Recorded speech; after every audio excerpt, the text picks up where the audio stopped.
Иртәнге шәйләрегез тәмле булсын. Бергә булсын, дуслар, 5 сентябрь, пәнҗе шәмбе иртәсе. 10 тулып килә инде.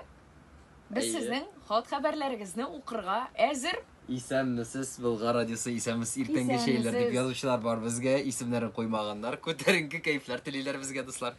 Рәхмәт, бик зур дуслар. Һәм без узган чыгышта сөйләшә башлаган идек бәхет турында. Бәхет ул иртән сиңа эшкә барасы булмаса дигәннәр. Минем отпуск дип язган бер радио тыңлаучыбыз. Менә анысы да бәхет. Тик эшкә барасың булмау һәр вакыт бәхет булырга мөмкин бикән ул. Кай вакыт бит эшкә бару, өйгә сөенеп кайту үзе бәхет диләр. Анысы турында да онытмагыз. Ял да үз вакытында кирәк. Исәнмесез.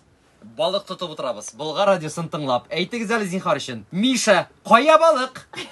Яратып Алияң дигән. Видеосында җибәргәннәр безгә хәзер. Мисәңә дә шулай видеосында ыргытам. Сез кайдан балык эзлисез соң? Су буендамы соң алар? Каядыр, яр буенда инде. Һә, видеосын карагач әйтерсең. Әйбәт, миңа ошый бу. Ял. Дуслар, сез нишлисез шушы минутларда безгә язып, яздырып юлый аласыз 8917 85 55 91 5. Кара әле, тукта әле, салкын түгелмени? Юк инде, рәхәт кенә Мишага гына балык тотырга кирәк. Югыйсә, буш вакытларында мин балыкка егетләр белән киттем дигәч, нәрсә ул? Ничек исбатлап бирә? Алия, сез барганга гына юктыр ул бүген балык. Чөнки Мишаның балыгы сез янәшәсендә.